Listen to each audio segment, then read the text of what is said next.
بسم اللہ الرحمن الرحیم۔ السلام علیکم۔ امید ہے آپ سب خیریت سے ہوں گے۔ بچوں، اردو جماعت ششم میں ہم نے گل صنوبر کی کہانی کی ریڈنگ کی تھی، پڑھائی کی تھی۔ آج ہم اس کے سوال جواب اور کچھ مشقی سرگرمیاں کریں گے۔ سب سے پہلا سوال جو ہے یہ ہے کہ مختصر جواب دیں۔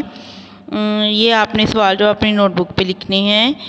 سب سے پہلا سوال ہے کہ محسن پور کے آس پاس کے علاقوں میں کون سی وبا پھیلی ہوئی تھی؟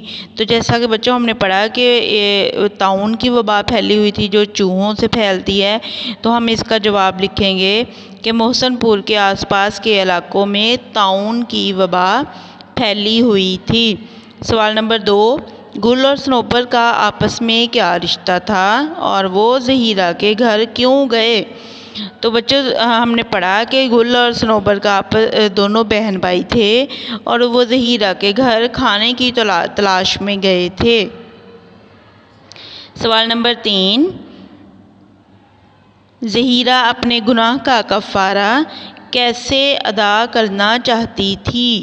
مطلب اس نے جو گناہ کیا تھا، جو گل کو قید کیا تھا، تو وہ کیسے چاہتی تھی کہ میں اس گناہ سے کفارہ کس طرح میں اس کا ادا کر سکتا ہوں؟ تو زہیرہ اپنے گناہ کا کفارہ گل کو آزاد کر کے ادا کرنا چاہتی تھی۔ صنوبر ہاتھ میں خنجر لے کر کس کو قتل کرنے کے ارادے سے آئی تھی؟ صنوبر ہاتھ میں خنجر لے کر زہیرہ کو قتل کرنے کے ارادے سے آئی تھی۔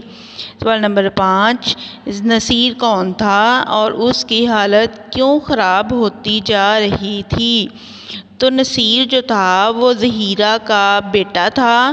سانپ کے ڈسنے کی وجہ سے اس کی حالت خراب ہوتی جا رہی تھی۔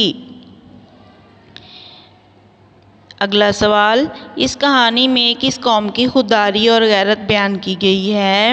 جواب، اس کہانی میں بلوچ قوم کی خودداری اور غیرت بیان کی گئی ہے۔ نیکسٹ سوال ہے، مندرجہ ذیل الفاظ کا مفہوم واضح کریں۔ مطلب ہم نے ان الفاظ جو ہیں یہ مرکب الفاظ، ان کا مطلب بتانا ہے۔ ہو کا عالم، تو ہو کا عالم کا مطلب ہوتا ہے جب بہت زیادہ ہر طرف خاموشی ہو، سناٹا ہو، گہری خاموشی، تو ہم کہیں گے ہو کا عالم ہے۔ آدمزاد، آدمزاد ذات بیٹے کو کہتے ہیں۔ آدمزاد آدم کے بیٹے مطلب انسان۔ بے غور و کفن مطلب کفن اور قبر کے بغیر۔ خوف زدہ، ڈرا ہوا۔ مارگزیدہ، کسی زہریلی چیز نے کاٹ لے تو ہم کہتے ہیں یہ مارگزیدہ بندہ ہے، مطلب سانپ کا ڈسا ہوا۔ بچوں اگلا سوال آپ کا ہے کہ زہیرہ کے بیٹے نصیر کی جان کس نے اور کس طرح بچائی؟ تفصیل سے بتانا ہے۔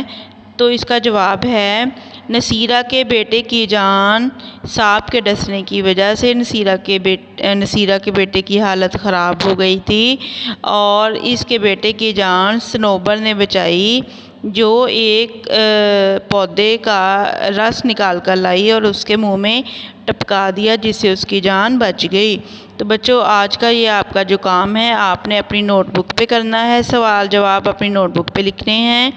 اپنا بہت سا خیال رکھیے گا۔ اس چینل کو سبسکرائب اور لائک اور شیئر ضرور کیجیے گا۔ اللہ حافظ۔